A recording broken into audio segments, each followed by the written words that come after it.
Welcome back, everybody. Welcome back. I had some plans for this evening. I had some ideas of what we were going to do on stream and what we were going to talk about. But, hey, David, and thank you, Braxman, for the raid. Let me get those out of the way because, oh boy, do we have some stuff to talk about. Like I said, I had some plans, and then quite literally, I'm setting up Twitter and then making some rather egregious typos because I copy and pasted something and it got all screwed up. But I say, oh, that's weird. There's a notification. What's that? Oh, Runestrike tweeted. What did they tweet out? Well, they tweeted some stuff out. People. It's kind of a big deal. And I was going to do some ladder matches, but I think there's some things to discuss in the meantime. So we're going to switch over and we're going to talk about this. Now I got to rearrange some of my physical setup here. And I'm going to look super washed out for a little while because it's very bright on the one side and whatever. Nobody cares about looking at me. They care about what's over there right now. But I want to make sure that I can see chat at the same time.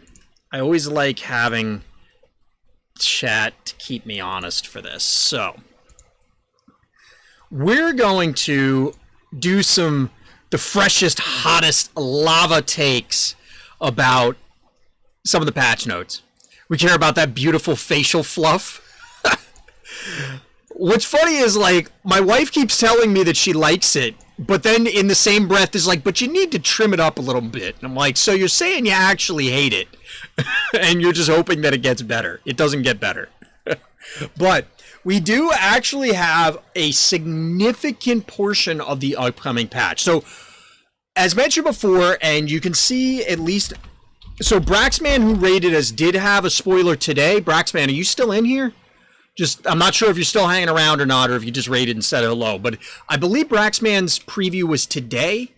So you can check that out in the official Discord, and I'm sure they're going to get it to, all the other usual social media outlets. But you can always check out mine as well.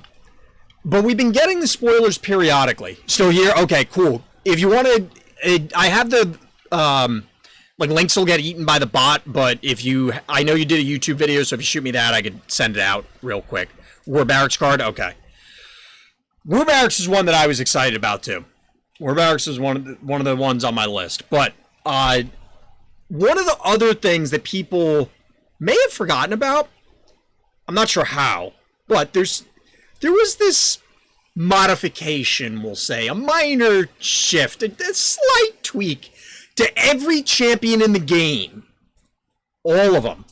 Well, I mean, technically not all of them. Because as we see on the first one, it looks like Brienne is kind of the baseline. And we're going to jump right into it. So this is going to be for 1.0.27, which is scheduled for release on August 30th or 31st.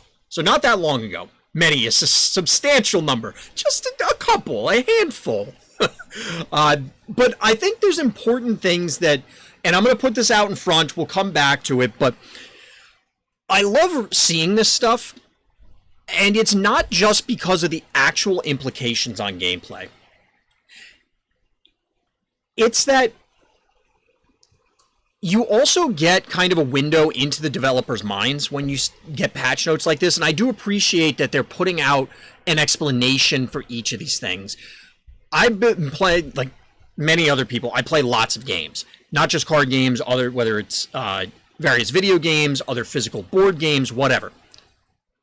Do you want me to share the link to YouTube video on here? You'd have to send it to me personally, Braxman, only because the bot will eat it.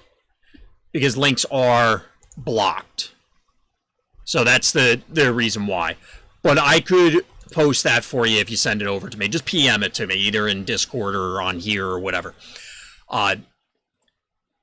Yeah, the explanations are very important, and I know that seems silly, but I am playing a game right now that it's Pokemon Unite, right? Except for, yes, that's also true, Atona. I do have to fix some stuff. I need to change that on the bot so that we can get, like, the making fun forum would be allowed, that sort of thing.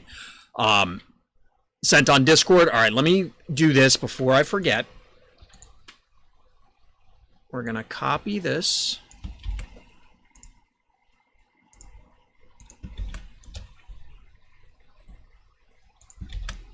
All right, so that's the spoiler for today. So shout out to Barracks man for that. But yeah, it's important to get this view into the devs' minds, because I'm playing Pokemon Unite, for example, and not to bag on other games, but their patch notes are move speed changed. Okay, well, is it faster? Is it slower? Is the acceleration more? Is the deceleration more? Like, nothing. Or just damage changed.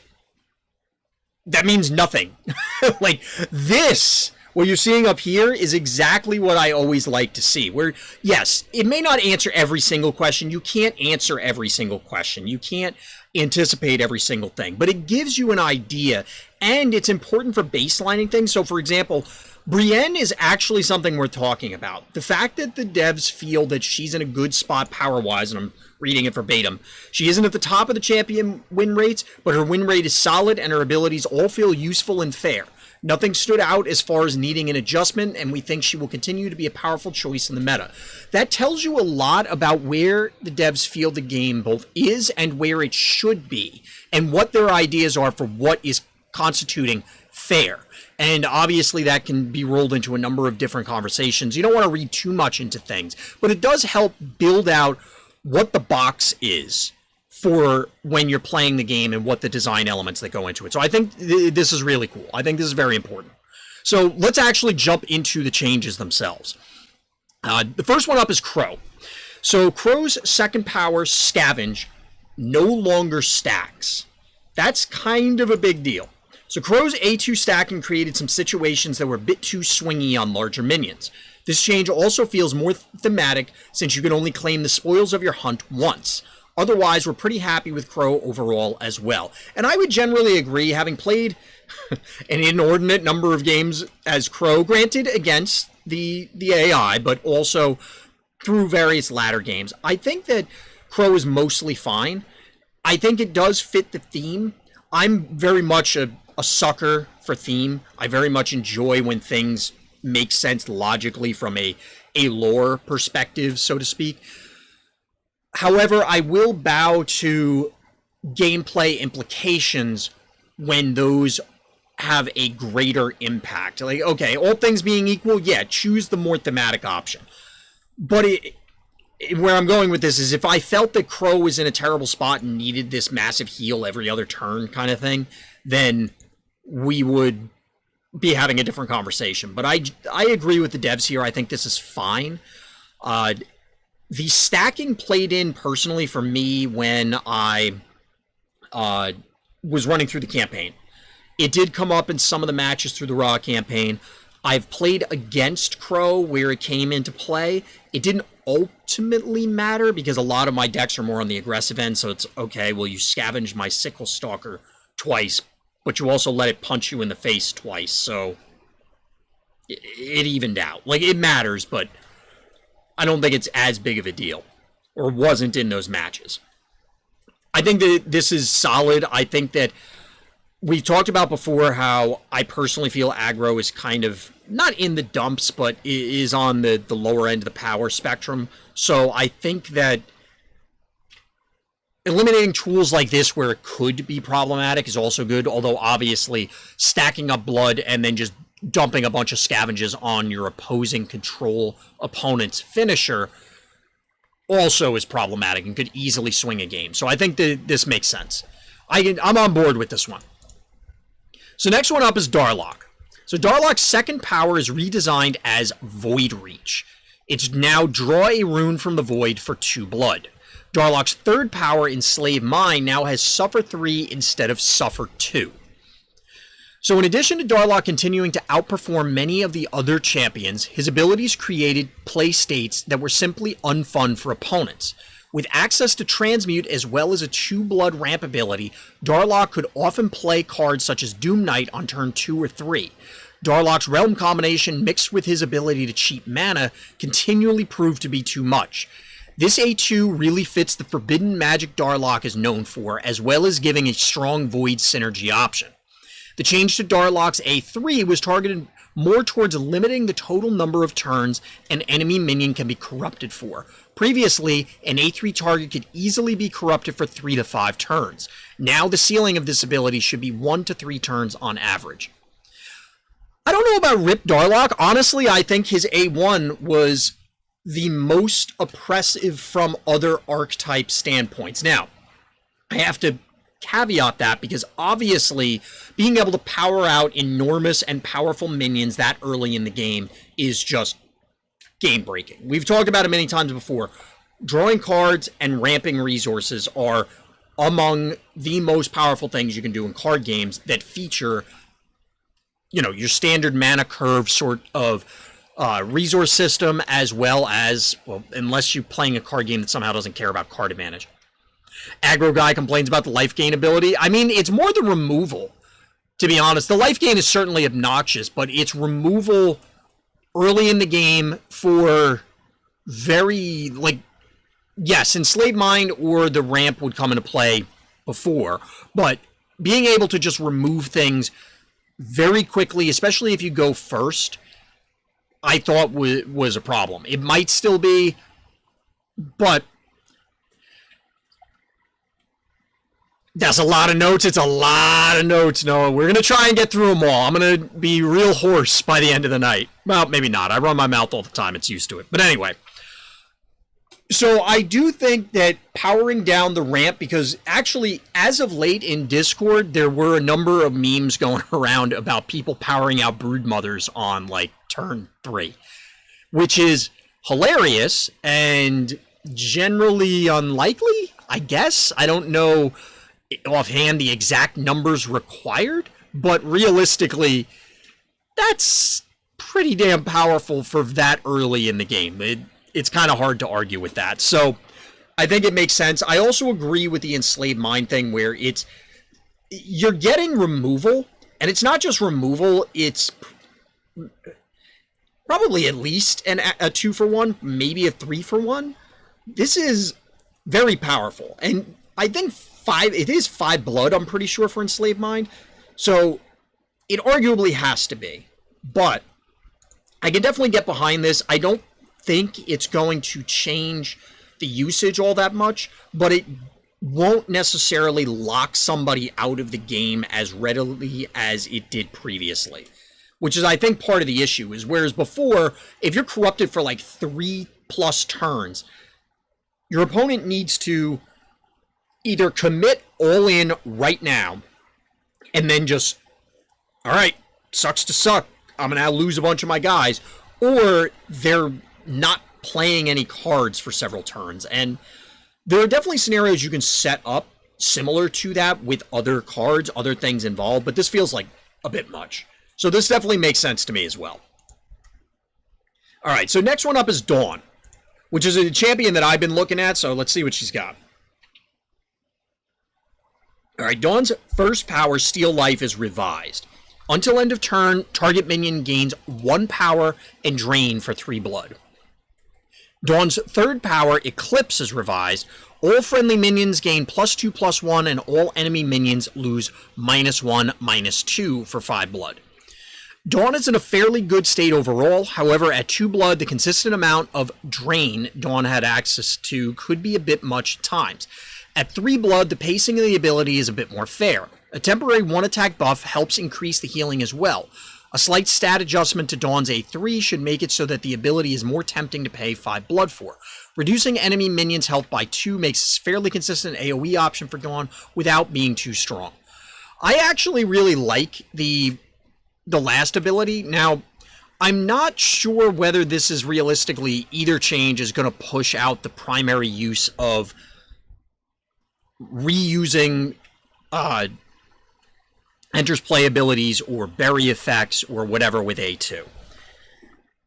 I think that now that you're powering down minions significantly more with the A3, it certainly makes it more enticing. Only being 2 I think you're going to have to put in some effort to clear the board, which I'm okay with, especially on a blood ability. Like, this feels closer to what I would expect something that you always start the game with and technically always have access to. Yes, you have to balance the blood so that you're not expending it frivolously. And if your build is centered around A2, you may never actually end up at 5. But I think this makes sense. I'm not sure exactly... Because so for me, the Dawn decks that I've run into have primarily been the Enters play stuff. It's like, I play Ra, I hit it with A2, I tag you for a ton of damage. That sort of thing. I didn't see it come up all that often using Steal Life, but it was used occasionally. I'm anxious to see where this shows up and how much this influences things. Given the heavy reliance on A2, I don't know how much of an impact it's going to have. It would be nice if, you know, specific matchups, it goes, oh, well, I primarily use A2 and then every once in a blue moon A3, but in this matchup, I want to make sure that it's A1 a few times during the match to make sure against aggro opponents that I'm actually hitting the turns that I want to get to by buying enough time via Steal Life. Of course, giving the extra attack also matters, the extra power, because now you can kill things that you wouldn't have before. It's not just about the drain. It's now you can eat something that you might not have been able to previously. Makes your opponent have to dance around your board a little bit more. So I'm looking forward to the Dawn change. I don't know. I know chat has been down on Dawn. It's a weird sentence to say, but I know that they've in the past not been super hyped. So let me know, chat, if you think that this is, you know, does this change your opinion of Dawn at all? After that, we have Emrys.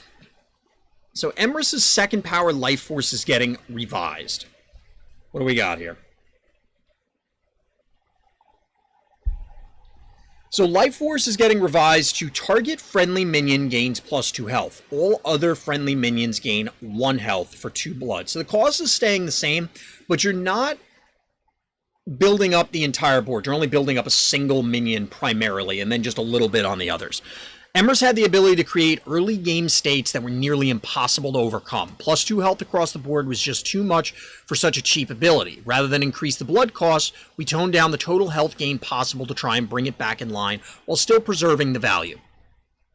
Refresh the page when you get to Lora? Okay, cool. Thank you, David. You know what? I might as well do it now. And then we'll keep talking about Emrys. We'll worry about Lora when we get down there. So, for Emrys, I like this. I feel like Emrys is one of those builds where, and we talked about it a lot before, because I know Rune, for example, was very excited about Emrys when he first jumped into Runestrike, and I know a number of other people in chat were playing Emrys builds. Especially in light of Druid Ruins as well, it could easily have created, maybe not consistently, board states that were problematic. I think the fact that Druid Ruins is likely to see play, or people are certainly going to try it out initially, that the things that beat up Emrys builds, such as the Combusts and the Annihilates and the other target removal of the world, go up in value in general, so therefore Emrys up there catches collateral damage. It still could end up in these snowbally board states where it's just, oh, you didn't deal with my Raptor. You just lose. Oh, and by the way, my other stuff, as mentioned here, is also enormous. I think this makes sense. Could it have gone farther? Of course. Did it need to? I don't know. Again, speaking from the aggro player's perspective, it certainly feels very difficult to fight uphill into these things. But at the same time, like I said, there's targeted removal that exists that if you really have to, just play that and then you get a leg up on the Emrys builds, because Combust doesn't really care how big the butt on that Raptor is. It's still going to spontaneously combust. So I think this is positive. I think this is a positive change. There clearly was a known issue, as evidenced by the notes here, and I think pretty much everybody would agree with that. So I'm on board with this Emrys change. Faith just got replaced entirely. Let's take a look. Faith's first power, Conviction, now uses wording that mirrors the conditioning spell. Okay, cool. Okay, so before we get into more changes, this one's another one that probably seems frivolous to a lot of people, but to me, the consistent wording across cards and powers and everything, things that work the same should read the same. And it's very important, believe it or not, both for the onboarding process for new people, because it's, oh, well, why? I know that these cards are worded differently, but why? And for a new player, that's very easily confusing. It's confusing for experienced players as well, but new to the game. Another piece is, especially when you're searching for cards, we did this on stream before, but trying to hunt down certain effects, trying to find certain powers can sometimes be challenging, and it's worth having all of the wording consistent. Yep, Ragnar, we're going through all the patch notes. There's a lot of stuff to talk about, and there's still more cards to be revealed. I'm pretty sure there's a couple more cards to be revealed, too. I don't know if that's in this patch, Ragnar. If David's still in chat, he may be able to chime in. There are more reveal. Oh, in the notes? Oh, okay. So we got more. We got more. Okay, so last thought. I think it's really important to have the wording consistent for a number of reasons, is the bottom line. So, next thing. Faith's second power, Light's Blessing, is redesigned. Gain shield equal to your power. There was a question, David, about is the champion leveling changing in this patch? I don't know if that's in here already and we haven't gotten to it yet or not, but that was the question that came up. So, I agree with the Tona. It makes Shield Bash worthwhile here, and I think I've talked about this in some of the videos that I've done talking about various decks, and it is there. Oh, is that in the notes, David? Sorry, I'm skipping ahead. Oh my god, there's so much stuff! Alright, sorry, chat. I got excited. I couldn't hold it in any longer. I had to take a peek. But anyway. So, back to Faith. I like this change a lot. As of right now, there isn't really much difference between gaining shield and gaining life, with the exception that there are things that care about how much shield you have. And obviously, your shield goes away first, you know, blah, blah, blah. No, I missed it. I'll add it. Okay, cool. I mean, it's going to take me a while to get through this, so you got time. If you're looking to get, make sure that I talk about it. So, I think this is really cool. As pointed out by chat, you beat me to it. Shield Bash is very relevant now. Off the top of my head, that's the first thing that came to mind. I'm not sure what other cards care, but I'm sure there are going to be other things down the line. So this makes it more unique, too, as opposed to just, all right, well, I got a bunch of health. The shield plays in with other things, has other synergy. As of right now, since there isn't really anything, I guess the Suffer cards that can be played on champions matter, because that'll go through the shield. But other than that, it's a buff. So I guess not a strict buff, but a buff still. Next up is Faith's third power is redesigned as Sword of Judgment.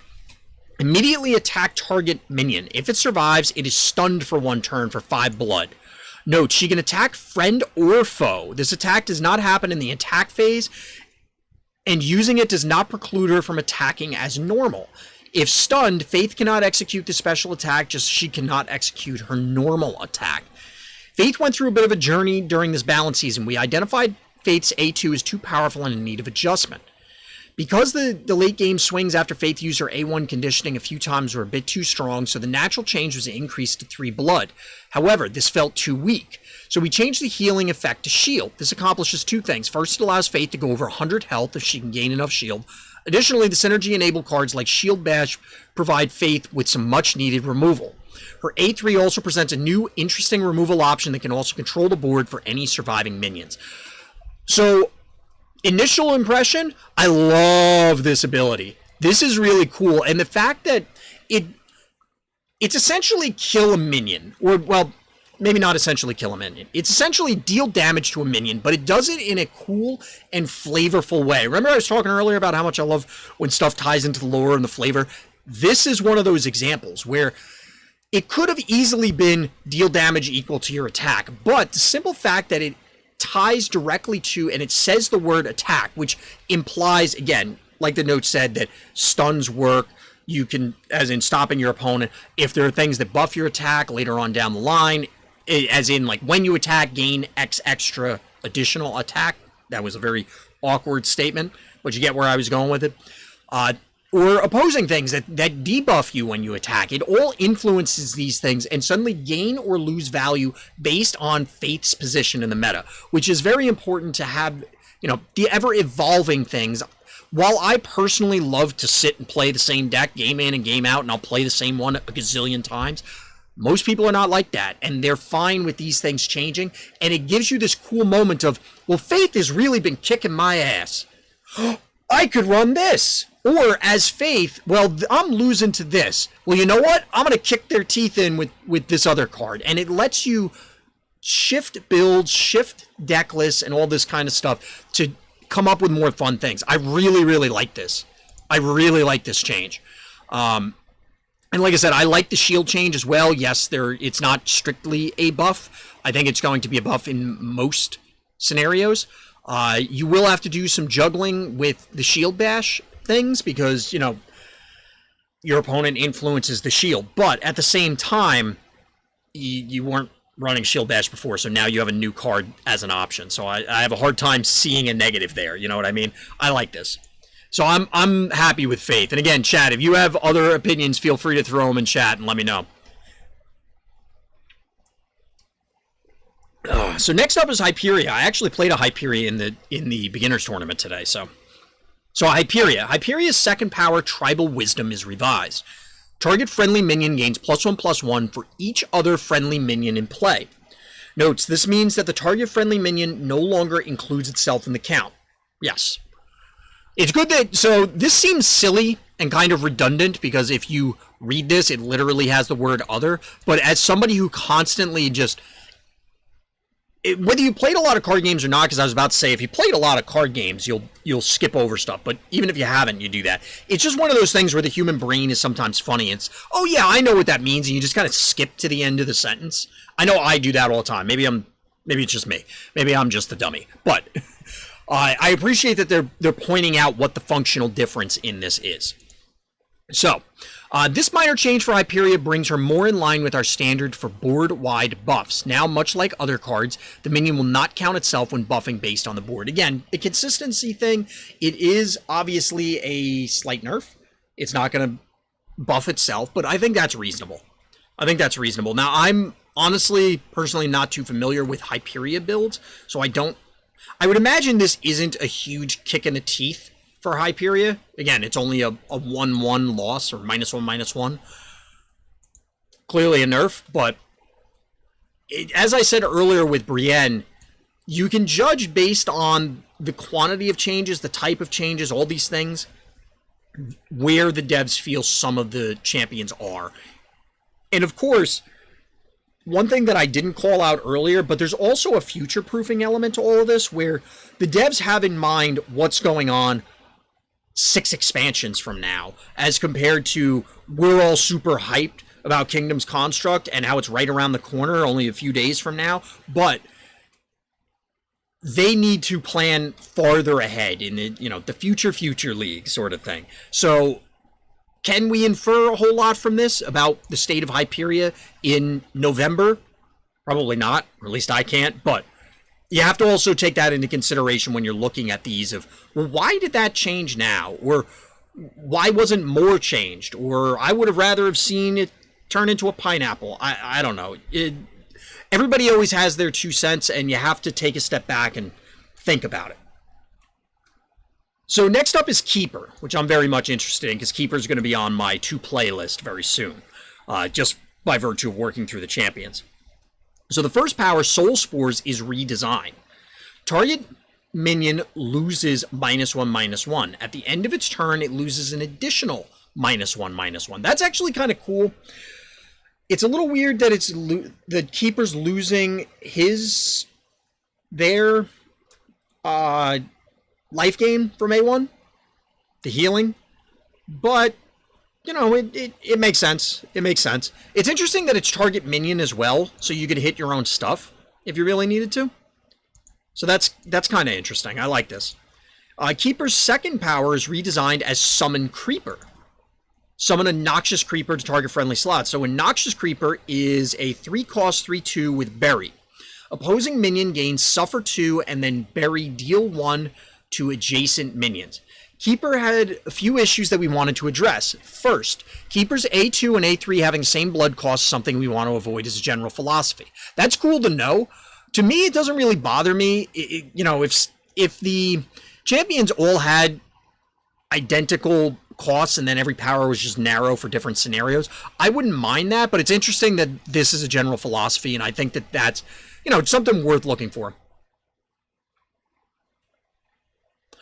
Loses should be gets. Losing 1/1 implies that it has a -1/-1 and no longer has it. I see what you're saying, Atona. I don't know what the wording currently is on other... how does Plague Swarm read?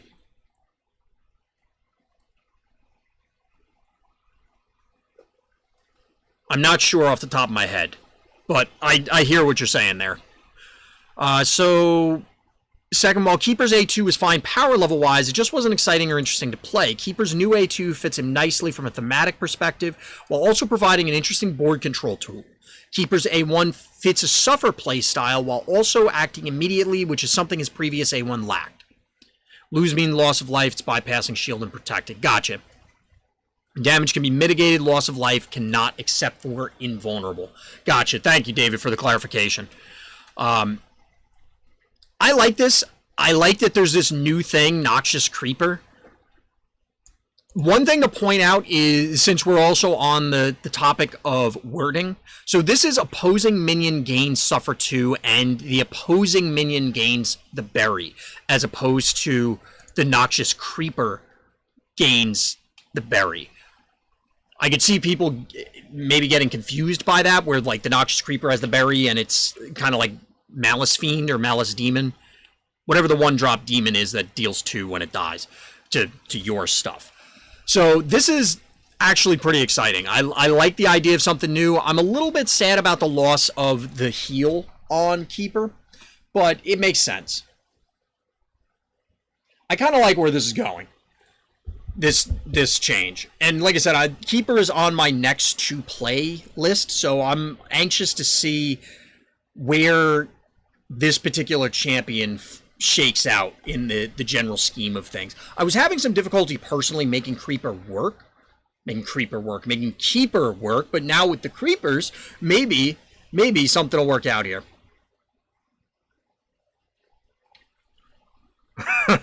That's a fair point, David. That's a fair point. So yeah, I like the Keeper changes here. Is it a buff, a nerf? Like I said, I'm not a huge fan of the loss of the life gain. The loss of the Abomination is unfortunate only on the account that, many sets from now, way farther down the line, if there was... I'm going to build weird tribal Keeper, and then since the Abomination is everything at all times, and you had access to it, you could then play all of these weird tribal builds, or hypothetical weird tribal builds. But I don't know that that's really that big of a deal. I mean, to me, it matters. But in the grand scheme, I think this makes more sense to have the Noxious Creeper.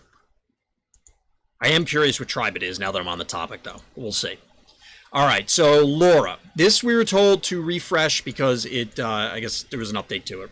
So Lora has a new kit, and Griffin is redesigned. Wings of Honor. 4 blood, summon a Griffin to an empty slot. And the Griffin is a 5-cost, 4/6 with flight, and strike, deal 4 damage to opposing minion.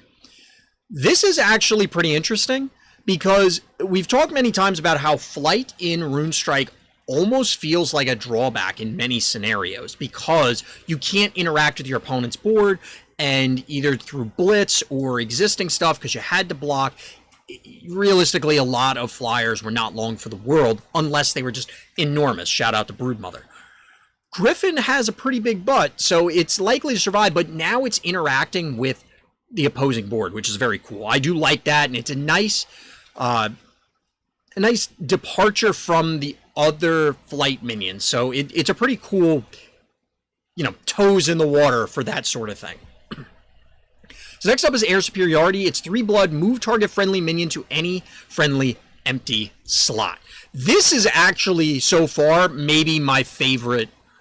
Okay, so the Faith one is, this and the Faith A3 are like competing for the top tier for me, for how cool this is. There aren't too many things that really care about what lanes you're in or when, but obviously now we have a Griffin that cares, and the implications of being able to set something up, quote-unquote, safely, as in it's adjacent to an enemy minion, and then just slap that thing in the other lane, assuming it lives through your opponent's turn, of course, is pretty big. It seems like it could be super duper important, and it's something to keep an eye on down the line. Obviously, we have the Griffin now. Obviously, we have a number of... Well, actually, there aren't that many minions with reach, but there are minions with reach. There are a number of things that care about it, but that number will grow over time. And I want to keep an eye on this. Like, I'm pretty excited to play Lora now. I don't know... I wasn't down on the idea of playing Lora before, but now I'm like, This seems pretty cool. Like I said, this is up there for Faith for my favorites so far. Alright, so next one up is Flight of the Valkyrie. 5 blood, target friendly minion gains speed. Target friendly minion turns into Keanu Reeves.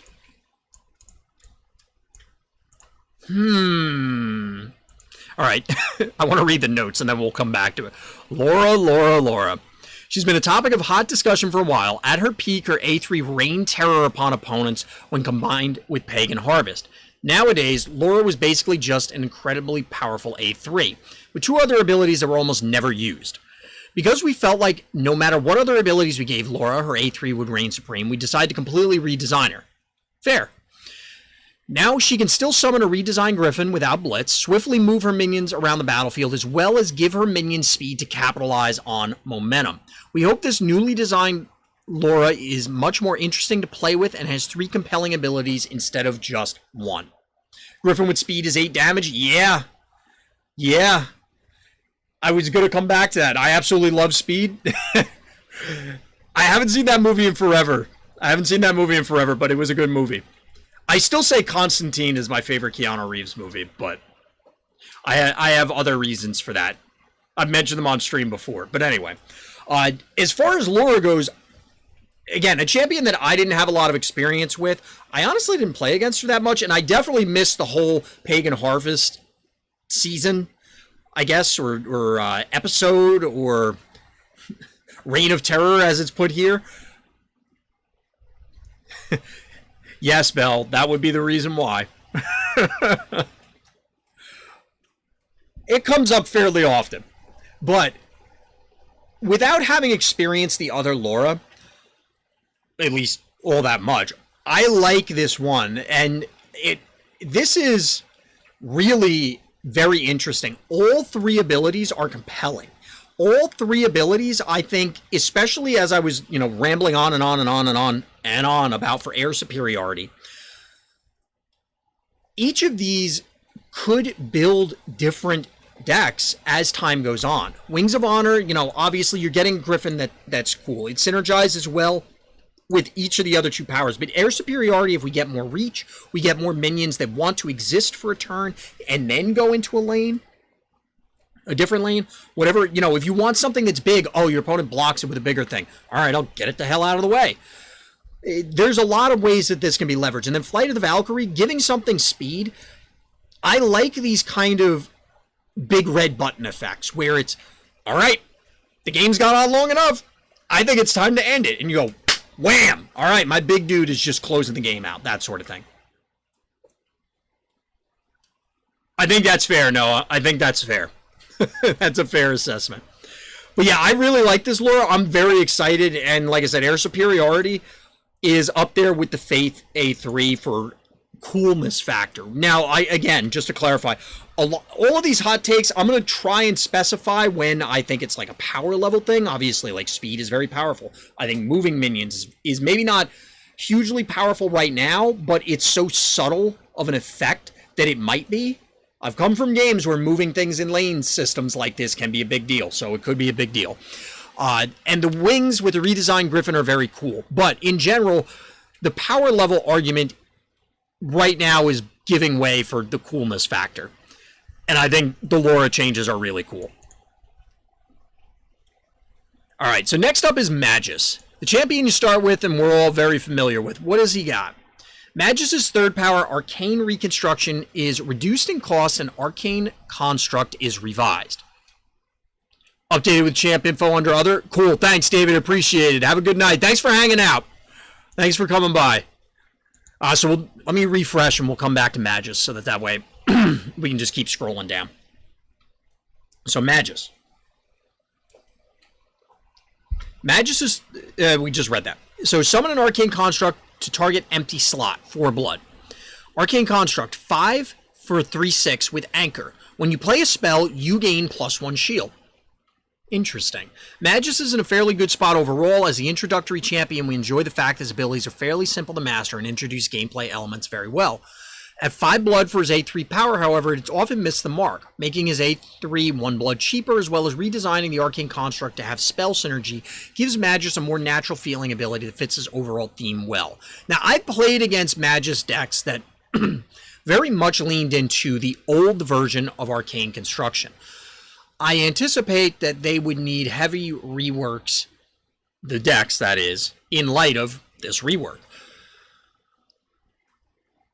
Most of the Majus builds that I'm playing, and most of the ones that I think a lot of people would lean into, are not focused on the A3. I think they're focused on A1 and A2.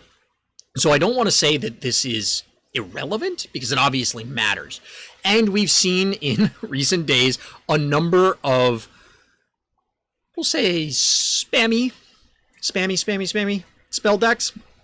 And it's not impossible for those sort of things to get set up. And maybe Majus just skyrockets into, I suddenly generated 6 billion shields. Maybe.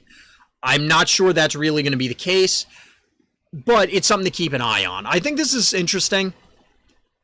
And it's a tough act to follow when we were just talking about the Lora changes. And then we go to Majus and it's like, okay, that one's fine. This one's, to me, verging on, if not mind-blowing. Majus is like, okay, this is like an awesome steak, and this is like, that's a solid sandwich. Solid sandwich. But we're gonna move on. Weird food analogies aside, because I'm getting hungry now. I'm making myself hungry. We're going to talk about Morlich, who we were going to play tonight, and maybe we'll get there at some point, but we got more patch notes to go through. And I'm just ripping this directly to YouTube because I'm not doing this again. This is too long. I'm tired already. All right, so Morlich's third power is revised as Feast of the Dead. Very dramatic. Enchant a friendly slot. Whenever an undead minion dies here, all other friendly undead gain +2 power. Notes, a slot will benefit only from the most recent enchantment cast upon it. Enchantments never stack. So we're getting enchantments, which is pretty hype. Morlich is absolutely your favorite post-change? Yeah! Crypt of Bones? I've heard about that card. Yeah, I know what you're talking about, Noah, and this is very exciting. So I'll read the other part of the notes, and then we'll come back. So Morlich has a fairly balanced kit overall. However, his A3 never felt worth it to use. We explored tweaking the numbers to try and make it work, but ultimately we decided to move in another direction. This provided us with the ability to add an entirely new mechanic to the game. Awesome. Enchantments. Morlich being able to enchant a lane to give him a boost while an occupying undead unit dies has obvious synergy with his A1 and A2, while also just being incredibly cool from a thematic standpoint. Yes, 2 thumbs up, 11 out of 10. They're good undead, Brent. I really like the theme of this. I think that's really cool. I like how the whole kit comes together. Personally, and this is, chat's gonna laugh at me, but I feel like A2 is a little much, but we're making it work. We're making it work. The A2 is very powerful, but I think the A3 change here is actually very cool. And again, is another thing that plays in very well going forward. It plays in well with, as mentioned by chat, Crypt of Bones, my spoiler. So if you haven't seen that, check that out on my YouTube page, where you probably already saw it in Discord or wherever. But I think that's actually very exciting. Both the potential there with Resurrect stuff, there's obviously a number of Resurrect Undead. You could just be playing Undead to it and then buffing up your other ones, because now it puts this don't touch me field on the Undead that end up there. Your opponent doesn't want to kill that thing, whatever's on there, until they remove the other stuff, or if they can do it all in one shot, that sort of thing. Because otherwise, they're just opening themselves up to get kicked in the teeth real hard. So this is pretty cool. This is pretty cool. I like this. And the new enchantment mechanic is also very exciting, because it's just a new mechanic, and I'm interested to see where this comes in farther down the line. I know I've said that a bunch of times, but again, getting patch notes, it's one of those opportunities, just like a new set and any other rebalance, where you get to see, well, man, they got a lot of stuff cooking. They got a lot of stuff going on in the kitchen. And enchantments apparently are one of them. So this is really cool. All right, so next one up is Ogma, which is another champion that I know people were clamoring for changes. So let's see what we got. Ogma's second power, Savage Shout, is redesigned. Deal 2 damage to target enemy minion and 2 damage to enemy champion. I assume it's to the enemy champion, but whatever. For 2 blood. Okay. Ogma's third power, Seismic Rage, is revised. Your minions gain +2 power and frenzy attack again, 5 blood. Ogma is currently ruling the roost when it comes to aggro playstyles in Runestrike. We definitely want to continue to encourage a variety of playstyles, but Ogma's A2 being so cheap for a huge attack boost felt like a touch too much. Changing it to 3 blood felt too expensive to be worth it, so we created a new ability that still continues to push damage on the enemy champion while bringing down the ceiling a bit. So it absolutely does all those things. Absolutely does all those things. I don't know. So, first things first, the 800-pound elephant in the room. Will this impact the Ogma combo deck? Yes, because you are reducing, and remember, the Soul Slasher would come down, get buffed by basically all 3 blood abilities, which the last one still does it now, but it's not, it still gives frenzy attack again, so you still have that option, but it's not getting as much of an attack boost due to A2 being reduced to this current status. In fact, there's no attack boost. It's just doing face damage and pseudo removal. But that's where the real play comes in for the, I guess, fairer aggro decks, is that, and I've been playing a lot of Ogma, and I can definitely admit Ogma needed to get handled. There needed to be some sort of change for Ogma so that it wasn't quite so oppressive. It wasn't quite, it's not just pushing out other aggro decks from a power level perspective. It's also, I think, just a general power level perspective where Ogma can just, it was dominating things that it probably shouldn't, but I think that this is going to put a serious hurt on it. There were a lot of scenarios where I needed, and still continue to need, 4 extra attack in order to push through blockers. And it's not necessarily that you are pushing damage and therefore getting face damage because you didn't necessarily put A1 or Gigantify or something on the minion in question. It's just setting it up for future damage. And that really does matter from a, oh, I need to remove that Siren. Oh, I need to remove that Mummy. Or, oh, I need to remove that insert nasty minion that you wouldn't necessarily be able to get because you're now going to have to sit on your A1 to save it for those sort of scenarios if you anticipate something like that is coming. And I think that's the hidden, unseen text for this change, where you may still hit most breakpoints. I'd have to sit down, because again, hot takes, just looking at this right now, I'd have to see where things come out. So, for example, a Mastodon would have killed a Siren before, but can't now. A Sickle Stalker still does it, and pushes 2 damage where it would push 0 damage before. Is that trade-off worth it? I'm not sure. And of course, there's dozens of other cards that we'd have to go through. So we're going to have to evaluate it as time goes on. I'm not super enthusiastic about this change as an Ogma player. However, I can get behind the reasoning, and I have faith in the team that this is appropriate. So we're going to go with it. We'll run with it and see how it does. Just from experience, part of the reason why I'm down on it is I feel that, kind of calling back to Morlich from mere moments ago, I was mentioning the A2, and A2 was pretty damn strong on Morlich. And there are a number of other control decks that can start taking control of the game from very early on. And as a result, it felt as though you needed Ogma's A2 in order to try and push damage on a random Blade Dancer or Falcon or whatever that happened to drop post-sweeper, and you just go, all right, I'm back in it, sort of, because this thing's just going to get powered down. So we'll have to see how this plays out. I'm negative about it only because of the personal implications, not necessarily because of the health of the game. And I think that that's an important distinction to call out. And for anybody who happens to be upset about this change or any of the others, that you need to make sure you take a step back and it's like, are you personally affected and that's why you feel bad about it? Or are you upset because you really think it's a problem? Or it didn't address what needed to be? Or went in a weird direction or whatever? And I think this one is reasonable. I'm going to have to play with it more. I think life got much more difficult for Ogma, though. So next up is Ramses. Chat is saying that they did him dirty. Let's see. So Ramses' first power, Ignite, is revised. Gain 2 power until end of turn, 2 blood. Sorry for the laugh mid-sentence there.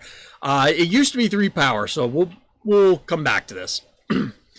Ramses' second power, Flame Bolt, is increased in cost to 4 blood. Just extra blood cost. Oh boy.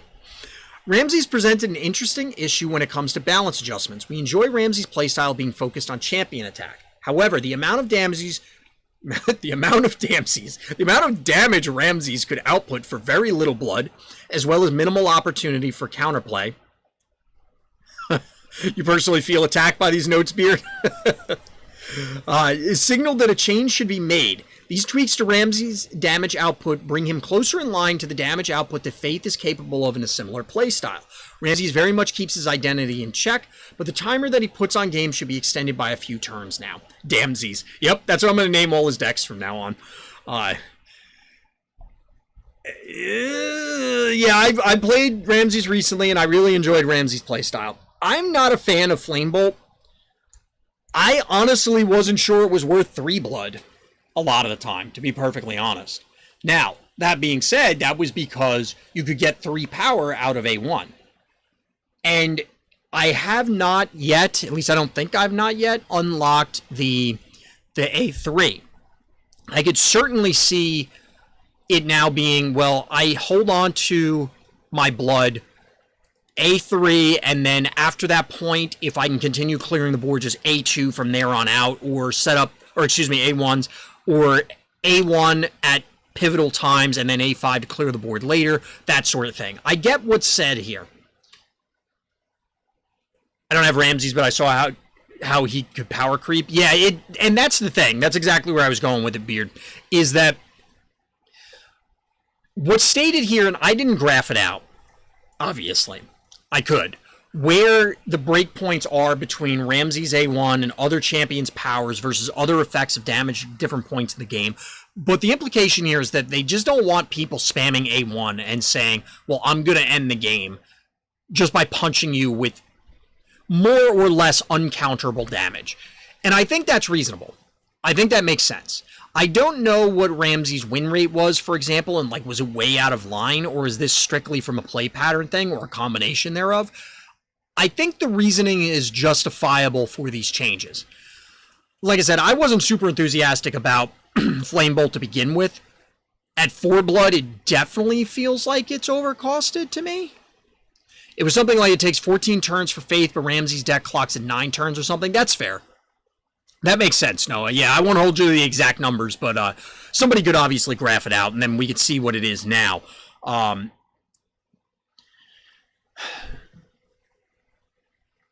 It's tough because inherently, if you want a steady champion power champion, aka Faith, versus a power spike champion in Ramses. It's going to be very tough to balance given the face damage element.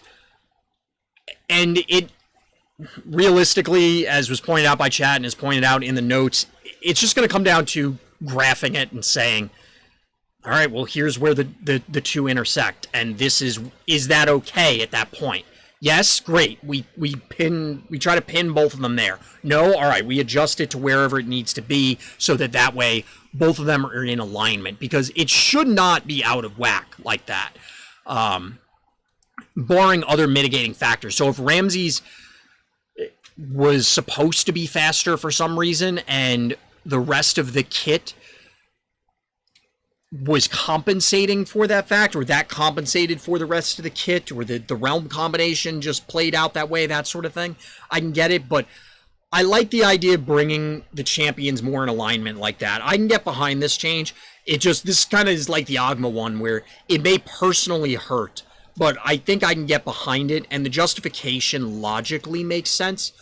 I'm not real sure about the Flame Bolt one. I'm not real sure about that one, but it is what it is. Pulls out T1 calculator to graph it out. Nah, everybody's just pulling that out to play the Mario. There were Tetris games on that. When I say the Mario, I mean that it wasn't technically Mario, because it couldn't be, but I think we all know what happened. So, random stuff from high school aside, let's talk about Sakara. So this is another one that was on just about everybody's watch list for changes. We knew things were coming, but what exactly was going to be done? Well, here's what's being done. Sakara's second power, Soul Amulet, is revised. All right, good start already. Transform target friendly minion into one that costs 1 more mana, max of 10. I was a super nerd that used to just draw pictures via graphing. I don't think you were the only person that did that, Noah. I'll just leave it at that one. Okay, so already we're getting somewhat of a change that, well, let me rephrase that. We're getting, I think, what people were getting at for Sakara. So Sakara was a challenge on a number of fronts. The ability cost 2, so you could spam it. It allowed you to jump the curve in sometimes oppressive ways. I like this change. It slows down her A2. Absolutely. I think there was an argument maybe to rearrange the powers, since we already talked about how the devs do not want to have blood costs at the same exact cost. Maybe rearrange things, make her A2 cost 3 blood. Would that have pushed it out of viability if it only bumped things up 1 mana cost? Maybe? I'm not sure. But I think this is a good start. I think it's going to reduce the number of feels bad scenarios. You think it would have? I could see that happening, Beard. I think I could see that. But from playing against Sakara a fair amount on various ladder climbs, a lot of games were just decided on essentially turn 3. Can I kill that thing, or is it going to jump into a 5-drop and, oh look, my hand, I can't kill a 5-drop on turn 3 or 4. Like, I just can't do it. And then from there, it just spirals out of control, because it's ever healing, it's ever growing, and all of the effects are often, well, maybe not all the effects, but often the effects are very powerful. So I think this does a lot to prevent it from spiraling out of control while still maintaining the whole we're transforming all our units thing. So this is pretty cool. Note it does transform 1 instead of transform 2. Okay. It's less desirable to have 2 abilities people use and 1 they don't touch at 3 different costs than it is to have 3 interesting abilities with 2 overlapping costs.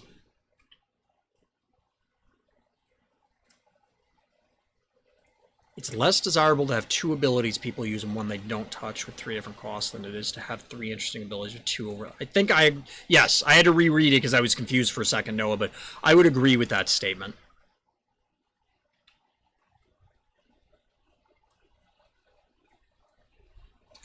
I would agree with that one. So what else do we have for Sakara? Sakara's third power, Curse of Apophis, is reduced in cost to 4 blood. So just straight up buff here. Sakara has spent a good amount of time as the latter flavor of the week. Players express frustration at Sakara's ability to rapidly climb the mana ramp, as well as effortlessly play around effects such as corruption and mark for death. While we did not want to completely remove transform from Sakara's playstyle, we decided the logical first move to her kit was to slow the speed at which she can climb the mana scale. This should help reduce scenarios where Sakara can build a nearly insurmountable board early. I think that pretty much sums it up, and I would agree with that. I don't know about reducing her A3, but sure. I mean, it's the reason I say I don't know about it is because I legitimately don't know. I've seen it used once, and the problem is that, well, maybe not problem, but the difficulty in assessing it is everybody just going to spam the transform anyway? They definitely were before. Whether they're going to do it now is a different story. I think they need to look at her A3 because they aren't great. Yeah. I mean, it's really going to be contingent on how relevant the new transform is and whether it actually... Is it worth banking the blood to ever Curse of Apophis? And right now, I would say no. I would pretty much always rather Blitz and Soul Amulet. Or give something Blitz and Soul Amulet something else. Like, I just have a hard time seeing where I ever want a Curse of Apophis. But maybe there will be now, given that this is nerfed. I don't know. But I definitely agree that it's going to reduce the number of Feel Bads. I think the Feel Bads is the issue. Alright, so Tessa. Tessa's first power, Lightning Strike, now uses more precise wording. Deal 2 damage to target enemy minion. It is stunned for 1 turn. Okay. I always like wording updates when they clarify things. I'm fine with that. Tessa's second power, Channel Insight, is redesigned. Okay. Conjure a random myth or chaos spell card, 2 blood. Note, players select one of 3 spells chosen at random from myth and chaos realms. This is a single choice from a single set of 3 spells selected at random from chaos and myth. So instead of getting 2 for 4, you get 1 for 2, but you get to choose it. While you're not gaining card advantage as you were with the other one, I kind of like this better because you have more control over it. It may not actually be better. I think it's just my preference. I love this change. Excited to use her A2 more now. I could definitely see that. Because it went down to 2 especially, the ability to spam this every other turn and then just find cool stuff is really good. Like, you don't even have to do these other things. Like, her third power is Harness the Sources, reduced 4 blood. So again, we're just getting a straight up buff to one of these powers, which could be really big. Like, that could be really important. I'm switching over in my client. I know people can't see this because I don't remember... I don't actually have Tessa unlocked. So, wow. So instead of being 5 blood for Harness Source, which reduces the cost of all runes in your hand by 1, it's now 4. This one felt way better when I was playing an A2 build prior. I could definitely see that. No, it definitely makes sense. It's going to feel better, I think, no matter what, simply because there's more player agency involved. Again, I don't know if this is necessarily better. Because again, you're getting card advantage off the old one, but it was at a much slower clip. You didn't have any control over it. Here, there's some player agency involved, so I think the feel goods here, as opposed to the feel bads before, are very important. You also get Mage Tower now too. Yep. So there's some exciting things about Tessa here. I like this. This definitely makes sense. The last one, with it getting reduced to 4 blood, I don't know. I don't know if it's dangerous, but cost reduction in Myth seems hypothetically dangerous given the spell spam stuff, but, you know, we'll see. So Vangelis. Vangelis' first power, Rapture, is revised. Draw a rune, restore 2 health for 2 blood. Where I think it restored the... sorry for the sound effects in the background. Yeah, you used to restore equal to cost. So this is interesting. I'm okay with that. Like, that's fine. That seems fair for a 2-blood ability. Yeah, he drew the card and then you restored health equal to the cost. You're right, Beard. So his second power, Promise of Eternity, is increased to 3 blood and revised to exclude the miracle spell. So previously, it was 4 blood, target minion gains Resurrect and Bury, add a miracle to your hand. Now it skips the miracle spell. I think this makes sense. It was a little too sticky before. This target friendly minion gains Resurrect and 4 blood is the new setup.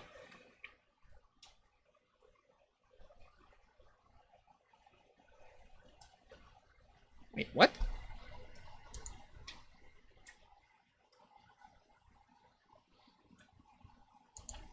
So it says it's reduced to 3, but it says 4 blood here, so I don't know if that's a typo. This isn't a game, what's all that text? You've never played a text-based game, Doctor? Never played a text game? Come on. Probably not since, like, the early 90s. So, I'm assuming this is over 20 years ago. So, I don't know if Promise of Eternity is the 3rd blood ability, and that currently costs 4, which makes sense. I think these are just supposed to be 2 lines. So Promise of Eternity, which currently costs 2, goes to 3, or his second power is actually Ethereal Net, and now goes from 2 to 3. I'm a little confused by this. It's a lot of notes, so I wouldn't be surprised if there was a slight error in here or something. It's old school text D&D game. Yep. Play by post. So, let's see. Vangelis had a kit that created some of the worst feeling scenarios for players. With all the blood generation available in light, Vangelis could often use Ethereal Net every single turn, creating a scenario where a minion was unkillable outside of specific removal cards. His A3 also provided entirely too much value for the blood cost, so he simply removed the additional miracle and left the ability otherwise intact. Finally, his A1 was adjusted to remove the large amounts of burst healing that we have been attempting to cut down on. This definitely makes sense. I'll check for clarity later on. Okay, cool. Thanks, Noah. I think all these changes make sense. And they are consistent with what's being stated. And while I haven't played against much Vangelis outside of the combo, I think all of these are definitely valid concerns that would happen at all stages of the ladder. Whether it's beginning players, it's experienced players, or in the middle. It doesn't really matter. And setting up these sort of scenarios are just feel-bads.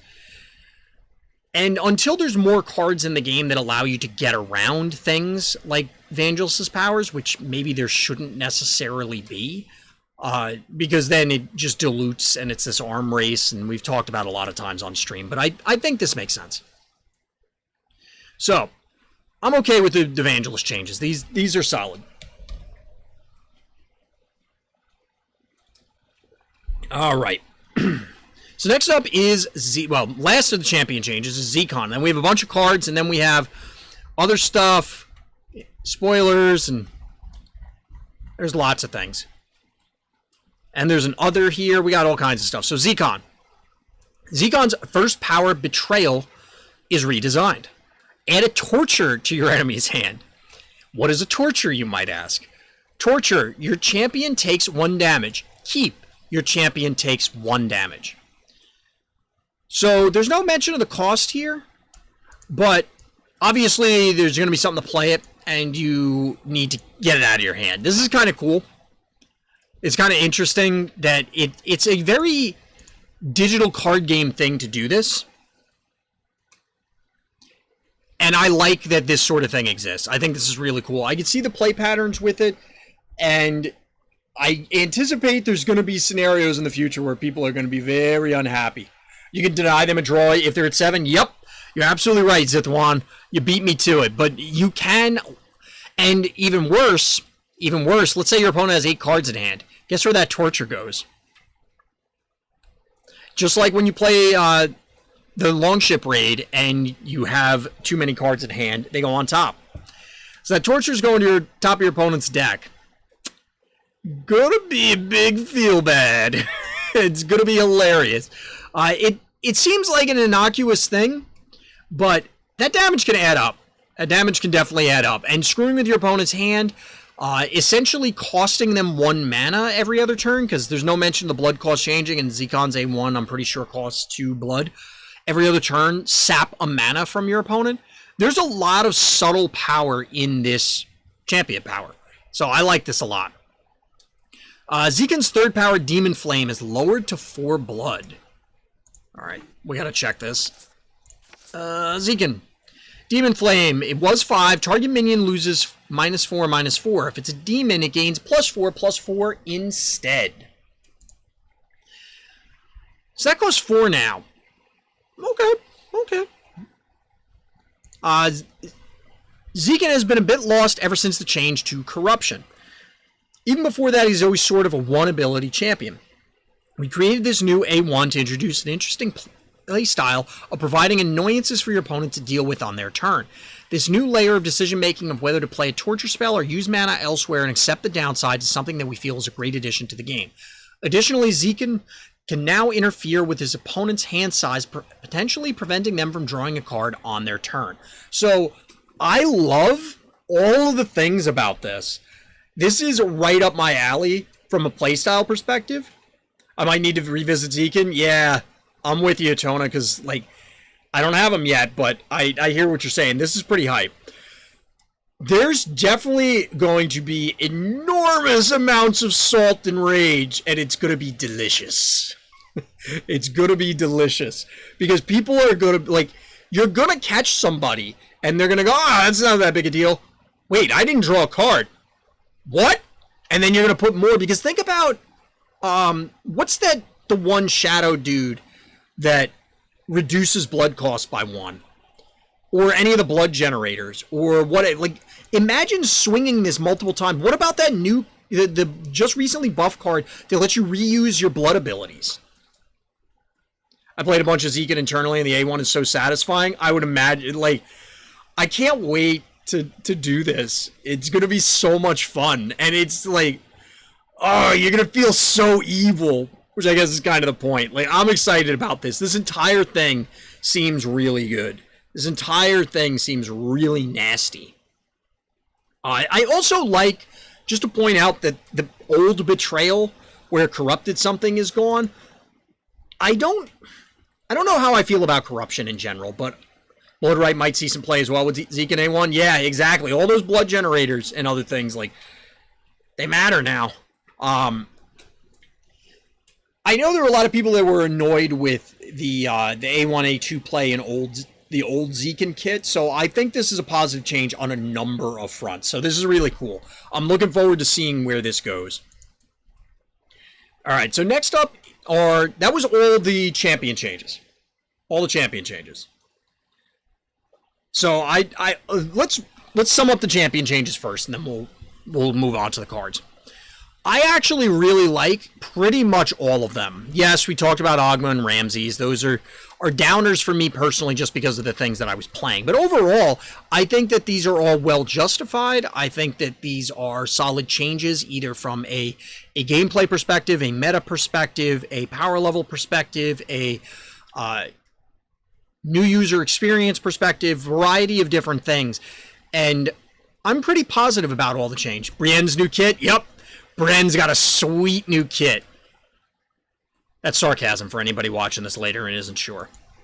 If you skip to this section and don't understand what we're talking about, that was sarcasm. We just have to throw that stuff out there, because I'm sure there'll be a weird YouTube comment. There'll probably be a weird YouTube comment now because I said that. But anyway, overall, I think these are positive changes. Blood Mage is the card that reduces the cost. I should have guessed that, Beard. That makes sense. I should have guessed that. But I like these changes. I think that they make sense. I think it's going to be positive going forward. I think there's exciting things. So essentially in this patch, we're getting new cards, and then we're getting a whole bunch of new champions, because some of these champions are unrecognizable compared to their previous kits. So there's a lot to digest here, and I don't think people are really going to... They're only going to scratch the surface initially. We're probably going to have to wait another patch, like another card release cycle, and that may throw things into chaos again, that it's just going to take time for people to really figure everything out.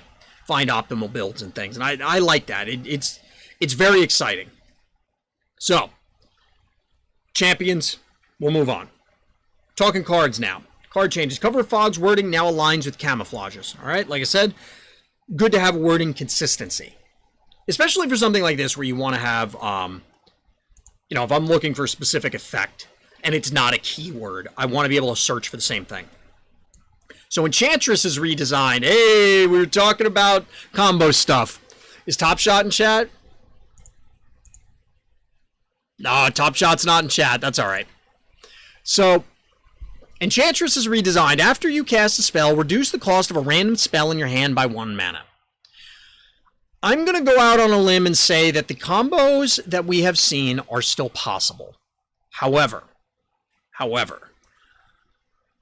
A, there's a random element in this, so you may not land on the appropriate things. B, it's not netting mana, which is relevant in that you might run into some problems trying to set up the spell wombos. Why? The primary reason is that the core components are Enchantress, Realmwalker, and Spellslinger, not the spells. It's really not the spells, because ultimately you could play any spells that are 1 cost or less. It doesn't matter. You need the engines in order to keep everything moving. The rest is just kind of fluff. You're pushing damage to Spellslinger. Yes, you might mana burn or whatever the face, but realistically, you're just playing spells to cycle them so that way you can draw more cards, generate mana, and ultimately deal damage with the Spellslinger. Now, you can't either need to run something out ahead of time, or you're going to need to get very lucky with things landing on the appropriate spells so that you can try and also find the appropriate spells. So specifically the 0 cost that costs blood and gives you 2 mana, and the 1 cost that gives you mana for every minion that you have in play. Why? So that you can hit the mana thresholds that you need. If this is pushing the critical turn for the combo back a few turns, great. If it's not, then we have a problem. It seems like it should. But time will tell. I like this change for now. I am of the opinion that Enchantress and Realmwalker should have been changed, and it doesn't look like Realmwalker gets hit. The reason I say that is there is no world in which those cards exist outside of an engine. They are as cheap as they can get without being even, like, obviously if they cost 2 or 1 or something, they would never, and you could never cost the body correct. It didn't matter if they were all 0/1s. They're only getting played on the turn that you're going off, or as close to it as possible. So the body is virtually irrelevant because they just die to a stiff breeze most of the time, as it is. Therefore, I'm of the opinion, just make them both cost like 5 to 7 or more. And then just assume that they will only be run in a combo deck and then set up the combo deck so that they are fair around that point. I don't disagree with this change. I just honestly would rather it be more extreme for this sort of thing. Just to prevent that sort of gameplay loop from happening outside of known scenarios. So is it likely that something like this rears its head again? I think it's unlikely due to the randomness, but I'm not sure. It's difficult to control the randomness when it's in your hand, and obviously you're going to need to be getting more cards over time, like through the combo, or the combo generates a gazillion draws, whatever. I think it would be healthier to just assume that it's never going to be healthy and cost it around that or build it around that. Does this cripple them? Like I said, I think it's a pretty significant blow, but I don't know if it's a death blow. But it's good that something's being done. That is positive. So next up is Mana Burn, which now costs 1 mana instead of 0. So it caps out at 9 instead of 10. It does impact the aforementioned combo, that's for sure. You could sometimes have to mana burn for certain points. It actually would have won me a game in the beginner tournament right now. Yeah, we haven't gotten that far, Doc, but you're absolutely right. It would have won me a game if mana burn had cost 1 instead of 0, because my opponent would not have been able to remove my buffed Blade Dancer on turn 4. I think this makes sense. It's fine. It basically comes down to the combo and or is there a certain breakpoint that the devs have in mind. Obviously, and by breakpoint I mean minion-wise, because ultimately I don't know that there's a significant difference between nailing your opponent for 10 versus nailing them for 9. Yes, there will be games that you're going to lose because you needed to kill them now and you're one short that you would have won before. There's more design intent behind being really overly cautious about spells that cost 0. Yes, you beat me to that, Noah, but yes, that's also true that spells costing 0, it kind of goes back to the combo. Just in general, 0 cost things are very dangerous, regardless of how innocuous the effect seems to be. 0 cost in any game is, means I'm triggering things for free. So we can blame it on you, Doc. We can blame it on you. So yeah, I'm fine with the mana burn thing. It seems fine. Griffin we talked about. I like this change. Oh, here's a new card. Well, it's Zeacon's. Well, this should be Zeacon's A1, but yes, it also doesn't list the mana here, but that's fine. Noxious Creeper. Infiltrate is redesigned. Infiltrate is target-friendly rogue gains stealth and 3 power. So this is kind of cool. It's more thematic. It also prevents things with still from getting stealth, aka the new constructs. Those buildings are very sneaky. I think this is an important safety. Would it have mattered that much with the existing ones? I don't know. But it does limit the scope so that if you have something that's still later on, and you can just say, okay, well, it's not a rogue. We don't have to worry about this particular effect. I think that's worthwhile. Torture's 1 mana, if I recall correctly. I think that makes sense, Noah. I didn't have the cards for the spell burn combo. Definitely would have been it. I mean, yeah, I'm glad that thing's... I mean, well, I don't want to digress too far, but I liked the spell combo. But it's one of those decks that 100, in my opinion, has to be designed specifically by R&D. Like, the devs have to build this deck, and all of the cards specifically only work in this deck, and any future cards either intentionally work in the deck or intentionally don't, and there can never be any mistakes, because then it spirals out of control. I feel that's the only way to make those sort of decks fair. But, digression aside. So we talked about Infiltrate. Death Knell now works with Loki, Brigid, Legacy Tree, and Nemain. Did it not before? Pulling up Death Knell. Target-friendly minion triggers its Bury ability. This minion dies at the end of its turn. So I don't know if that's a bug fix or if that was something with... Because Loki transforms, Legacy Tree gets replaced. Nemain just has a Bury. Yeah, Brigid doesn't have a Bury. So I wonder if there was a known bug with this. So like if Brigid got Bury from a thing. Yeah, she has Warcry. Now I'm a little confused by this one. So I'm going to assume this is from a bug, but I'm not sure. Void Dragon now receives a buff when summoned into the last open friendly slot by Charon. I'm assuming that was also a bug, because I don't think there's any reason why that would not have worked. And it's specifically since it says...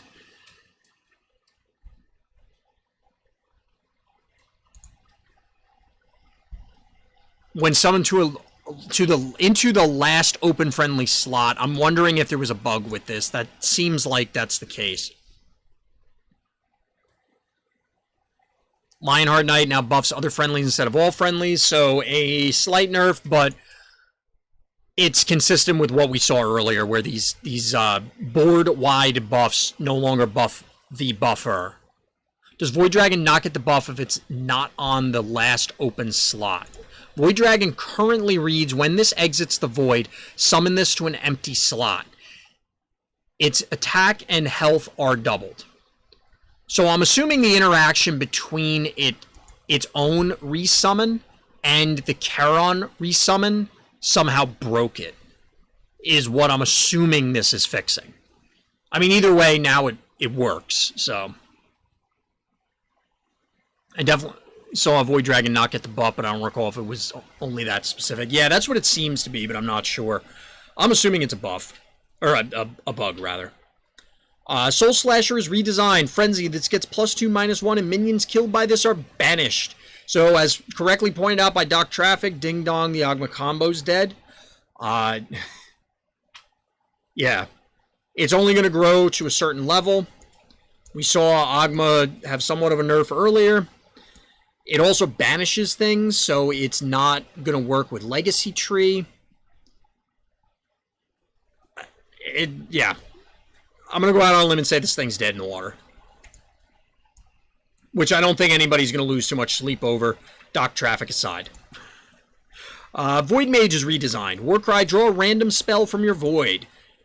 So I know there was a bug with this pulling back non-spells, so this is also, you know, and the redesign instead of conjuring, so this is fine. A definite power down conjure to draw, but it is what it is. Flesh to Soil now works properly on minions who were previously targeted with Beckon. So again, bug fix. Peak is removed as a keyword, and these cards were reworded. Lucky Pluck, or Lucky Puck, Griffin, Fortune's Whisper, and Arcane Overload. So it's just look at your next rune. So it just has the text instead of peak, which is fine. Peak seemed like a kind of irrelevant keyword. Just because I like playing the combo doesn't mean killing it is a bad thing. Yeah, exactly, Doc. I think that, like I said earlier, it's healthy to be able to say, yeah, while I enjoyed this, it was fun while it lasted. We're gonna take a step back. So next up is Sea Serpent. Sea Serpent's ability now triggers each time that it kills an enemy minion in the same turn. In other words, it now works properly with effects like Frenzy. Okay. A minion that had its cost reduced to 0 due to the Norn's Warcry now retains that cost reduction, even if a player's hand was full and that card went to their hand instead of their deck. Okay, cool. Seems like a bug fix again. I'll just look for the next broken thing. Yep. Everybody's on the lookout. Alright, so other. Champion levels have been rearranged so that players gain access to all 3 blood powers by champion level 5. This work is actually incomplete. We will replace the level 9 and 10 rewards with custom cosmetics unique to each champion and gained only through ascending that champion. When these are ready, we will run an account migration to provide these to all players who are due them. That is amazing. I could have done a whole show on just talking about that set of sentences. How many sentences was it? It was 1, 2, 3... 4 sentences? 4 sentences, and I probably could have gone on for about an hour talking about it. I'm not gonna do that for everybody. But level 5 is worlds apart from level 10. Worlds. I don't know how many games exactly, but that is just incredibly faster. Now, shifting all of these things. So now you get packs, which I think is... So this is the... to zoom in so people can see it. You start, you get a core pack, you get unlock power 2, you get a core pack, you get power 3, you get a faction pack, a realm pack, you unlock your card, a realm pack, and then 2 more core packs. This is awesome. And that these 2 are going to be complete with, because again, although we're seeing these, we're being told that it's incomplete, which means that we're going to be getting custom cosmetics, which I personally think is exactly what should be there. And I mentioned this on many occasions before. That's exactly what should be there. Something to show, yes, I have put in time and work with this champion, but not something that's actually gameplay affecting. If we're going to keep the RPG system, this is way more palatable. Card back at a skin, maybe? I think that's fair. It would be cool if there was like a unique board. You know, maybe a board that you can because they specifically say that you can only get this stuff. Oh, they already said that in Discord, Beard, that it's a card back and a skin, or which thing are you replying to? The fact that you can only get them through Ascending the Champion, I think is really awesome. I think that's, like I said, I can't say it enough. This is gonna, I hope, draw in a bunch of the people who were saying that they had difficulty with it before. Card back in an animated skin? That would be sweet. That would be sweet. Alright, so like I said, I could go on and on gushing about this, but we'll leave it at that. I think this is a spectacular change. I can't say enough positive things about it. Oh yeah, it seems like a logical guess at one. That makes sense. A bug with Conjure and other choose-type mechanics revealing choices on the battle log has been fixed. Okay. I am unhappy about this only because I thought it was really cool. I thought it was intentional, and I would rather that it have been kept and expanded than removed. I think more information is better. And I think that if there are going to be a lot of these things, especially when you can conjure cards out of realm, getting blown out by, oh, they hit the whatever feels terrible, or like this weird scenario that you can't prepare for because it's out of realm. I mean, it's hard enough to prepare for all the potential things that are in realm. I would rather that things are visible, but not my game. It's fine. Also true, Beard. Discord is pretty quick sometimes. In collection for cards that reference other cards, players can now mouse over card text to see the reference card when zooming. This will come later in battle, which has unique considerations. This is also awesome. This is something that I've been asking for, because often, especially as a new player, it's, oh, well, Neptune summons tidal waves. What's a tidal wave? I don't know. It's not a card. Granted, in the case of, like, War Chariot here and Charioteer, they were cards, so you could go find them. But the fact that you can now mouse, like, this is awesome. I love this. This is spectacular. So now we've talked about all the changes. I like most of them. I mean, I went on my short rant about Enchantress, and that kind of extends to Realm Walker, maybe Spell Slinger, but less so. The other ones make sense. I don't think anybody's going to lose much sleep over the Soul Slasher change. And I love the champion change. Like, this is the highlight of the whole patch for me. And that sounds weird, but it is. That just crushes everything else. Well, let's talk about the cards. You know what? I'm actually going to take a quick break. I need more water. Give my throat a rest for a couple minutes, and we'll talk about the cards. Because we might as well just do the set review now. When do we start getting to have fun with the new champions? Per the patch, August 30th or 31st. I guess it's going to be contingent on the mobile platforms probably, because that's often the ones that cause issues. You know, trying to get patches pushed out.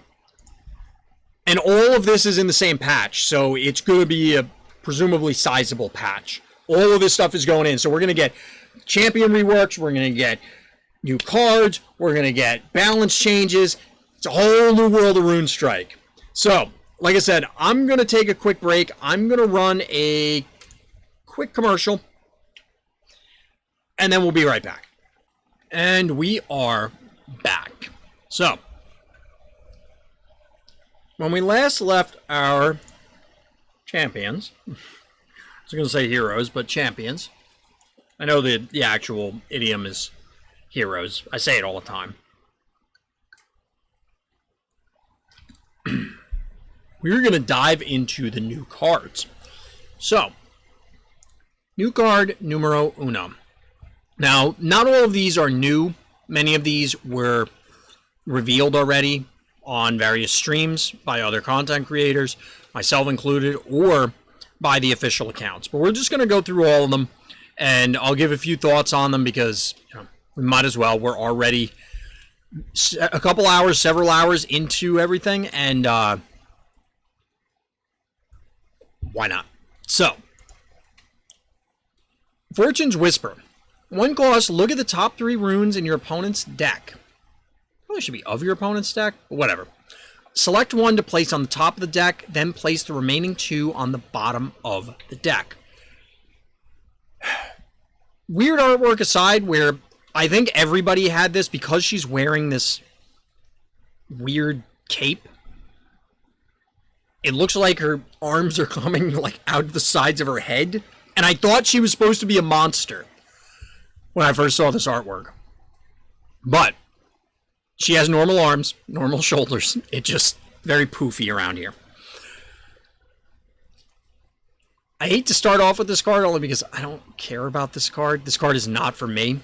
There are definitely people who very much like this card. If there's a point where playing this is the difference between winning and losing because you are burying the one card in your opponent's deck that can beat you, I feel like we're going to be in a very bad scenario meta-wise. I think this card will feel awesome for people that enjoy playing this sort of effect, because if you enjoy this sort of effect, this is right up your alley, and it's like, oh, I get to hide their one good card, I got him! It's like, okay. But you invested a card and you're wasting time essentially not doing anything, because that card could have already been on the bottom of their deck. So I don't like it, but I think this is valuable for people that do like this sort of effect.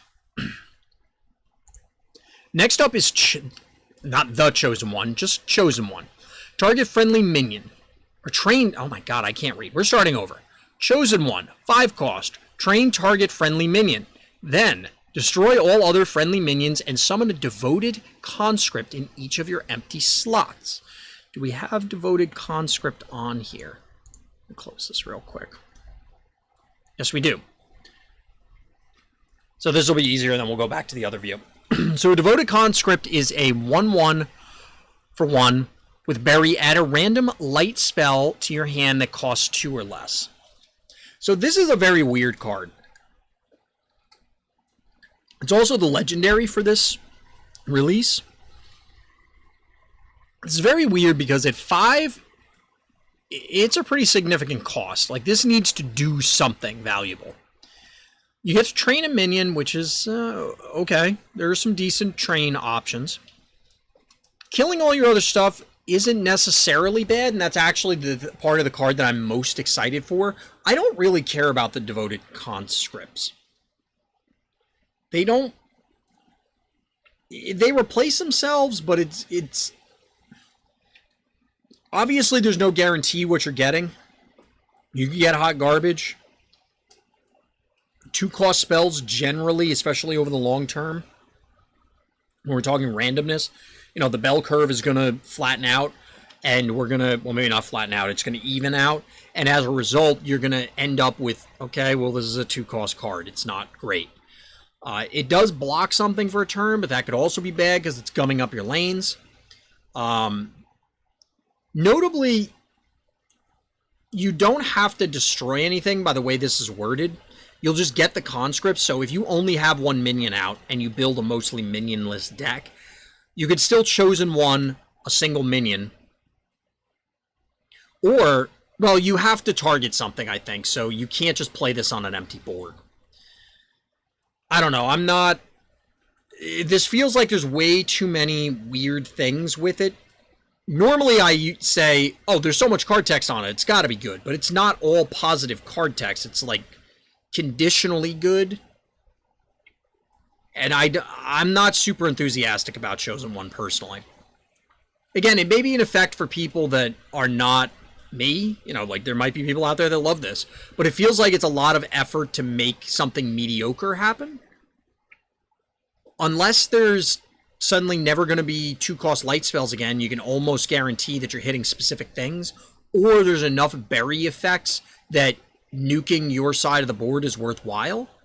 I mean, those are things that could potentially happen. I don't know if that's realistic. So I'm not super excited about Chosen One. That's okay. So next up we'll talk Celestial Palace. We did talk about this briefly when it was revealed. I like this thing. Most of the gods are pretty solid. Are you going to hit one that's, you know, you're not guaranteed to hit even anything good. There's going to be abominations in here. It buys you a turn because you can block something and it essentially soaks all the damage for one turn, which honestly may be the most powerful part of this card, because unless you're following up with a turn 5 sweeper against an aggressive deck, this could be a death knell. Just even if you're blocking, giving up a turn doing nothing while they're still advancing board position could be very dangerous.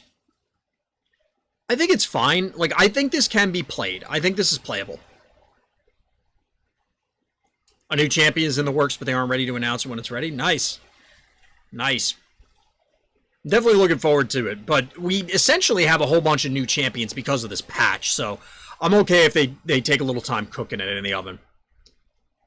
But as far as Celestial Palace goes, I think this is fine. Obviously not slamming it in every deck, but I think it could see play. I think it's possible.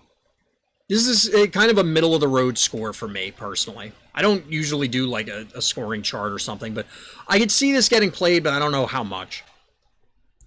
Next one up is Infernal Cannon, the red construct. So 6 cost 0/6 with Still and Rally. This gains 2 attack. The Rally is gained 2 attack. Recover. If this has 6 attack or more, all enemies take damage equal to its attack, and then reset its attack to 0. That is a lot of text. I'm not real convinced that it's good text.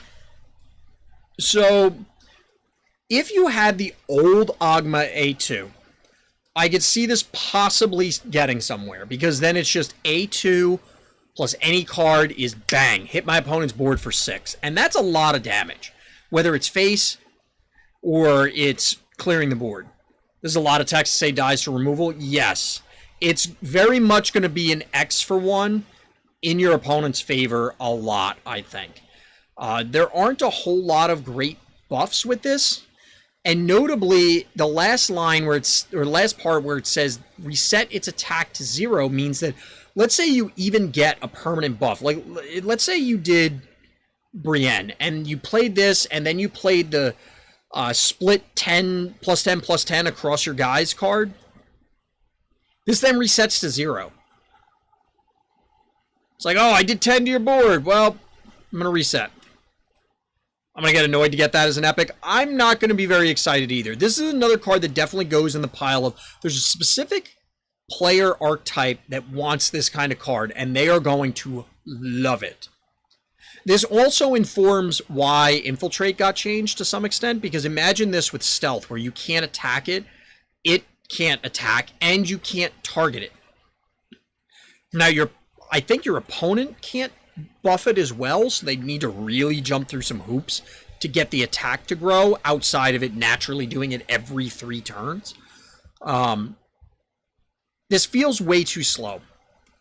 Like, it's not going to go off naturally until turn 9.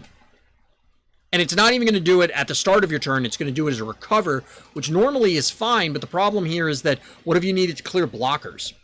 You know, the only way to target it then was Stealth as board-wide AoE. Yep. Although, to be fair, there's a lot of that going around, so it's not as though there were lack of options, which notably this dies to Meteor Strike. Regardless, I'm not super excited about Infernal Cannon, so we'll move on. Next up is Crypt of Bones. Now, this was my preview card. I am legitimately excited about this. There was not a putting on an act for hype. Or Umbral Slasher or Manticore, fair. I really like this card. I think this card is legitimately good. It's obviously, you know, you have to build around it, but I think that there's ways to do it. And I think Morlich is the obvious home for this, where whether it's A2 to sack the tokens or it's you know, the consume effects, I think the deck will probably have to get reworked. And it might take time for this card to actually, you know, really come into its own. I don't know if this is a card that I would normally like, Doc. I mean, just because it's undead, yes. But generating tokens isn't always my thing. I don't know if it's really for me, but I like this particular one. I think there's a lot of positive implications of this. It may not necessarily jump out immediately, because like I said, while there are, and I talked about this in the spoiler video, there are a lot of consume cards. There are a lot of consume cards, but the problem is that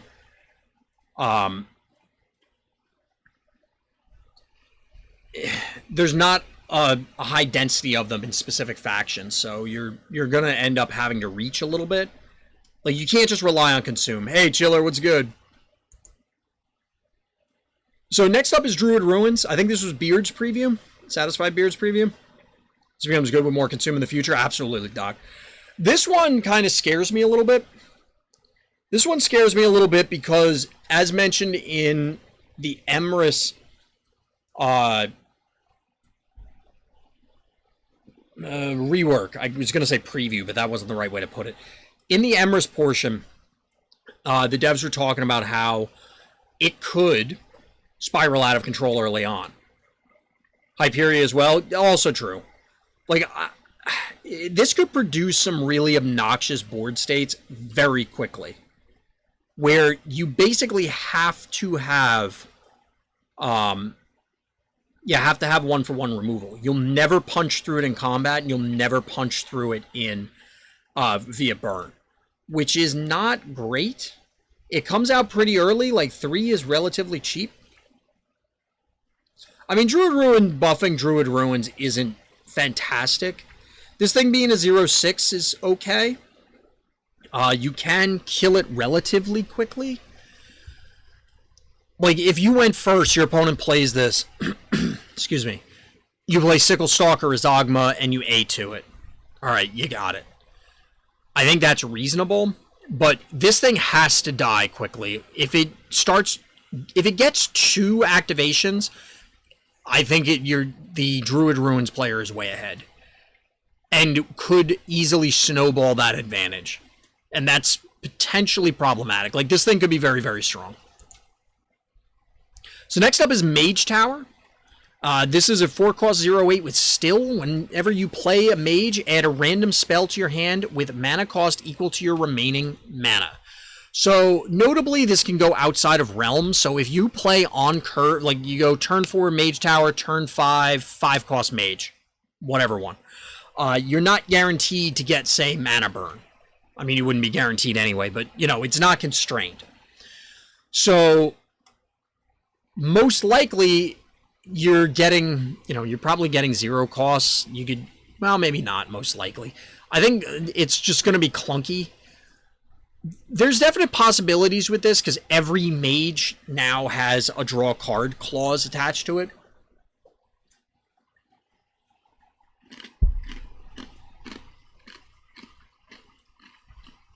But the random is a little problematic. Notably, if for you combo players out there, this is another, well, I don't know if you can really combo this that well, since you need to play actual mages. Like, I don't know if the Spellblade deck wants this. I think this is a deck that, the deck that wants this just incidentally has a bunch of mages because they draw cards or do other things. Not sure about this one. I think this is another one that's more fun than strong, but I could be wrong.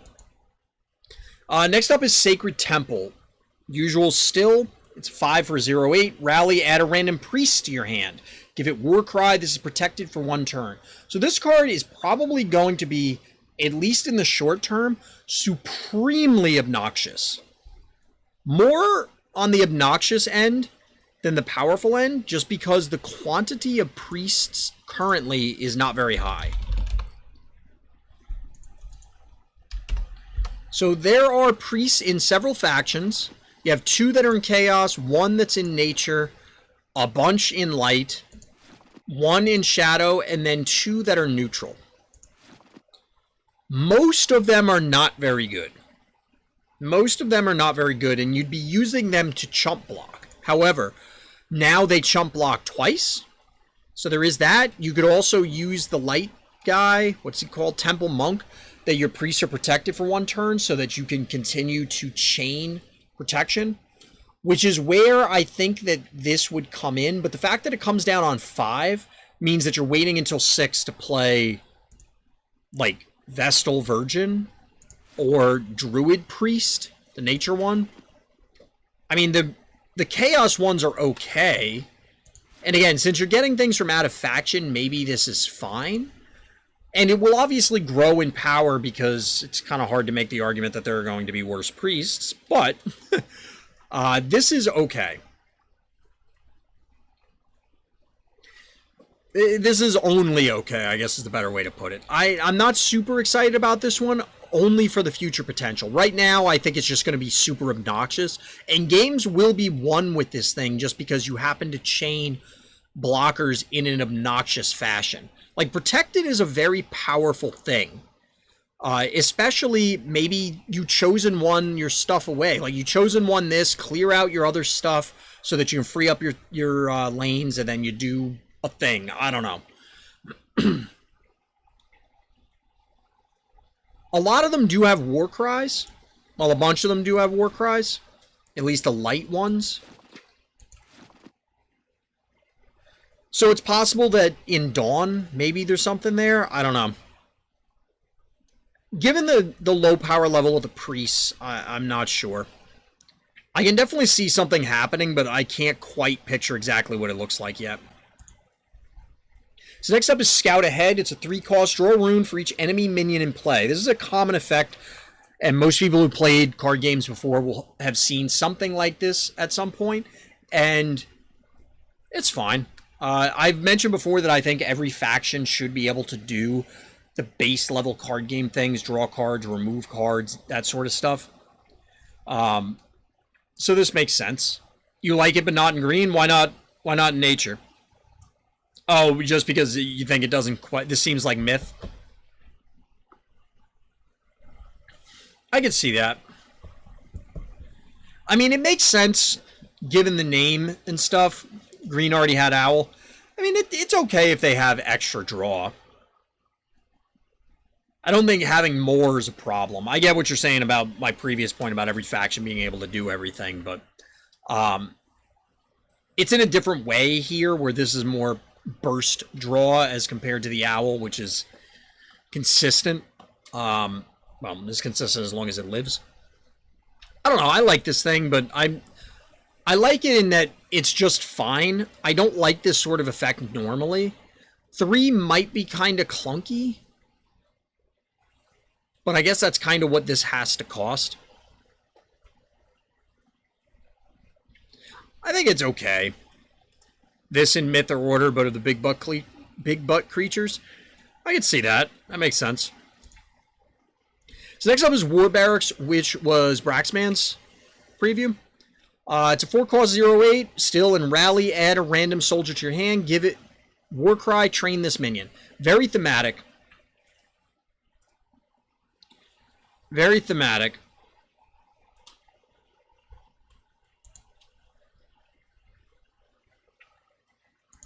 This one, I mean, I don't think this goes in your soldier deck, Midge.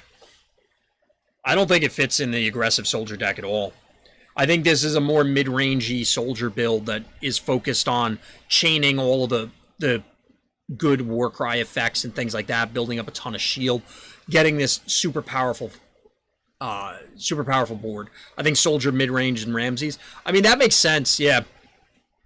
The question for all of these is how many activations need to happen before they've got enough value.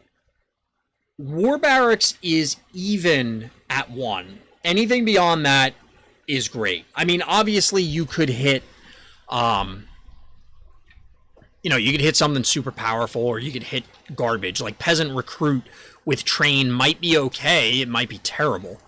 You could be anything. It could even be a boat. I like this one. If I had to rank them, it's probably Druid Ruins, followed by Crypt, followed by this, I think. But a lot of this is going to be contingent on, moving forward. This will actually, I mean, this could get diluted and get weaker as time goes on, as compared to Druid Ruins, where it's always going to be getting better as more nature minions come out, because you're only going to be running better minions. Or this could get better over time as you get better soldiers.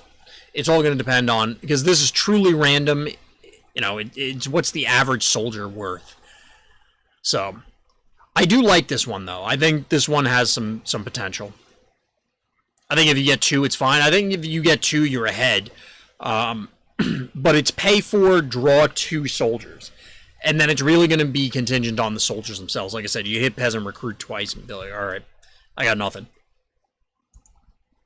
The devoted conscript we talked about. Next up is Warhorn's Blessing.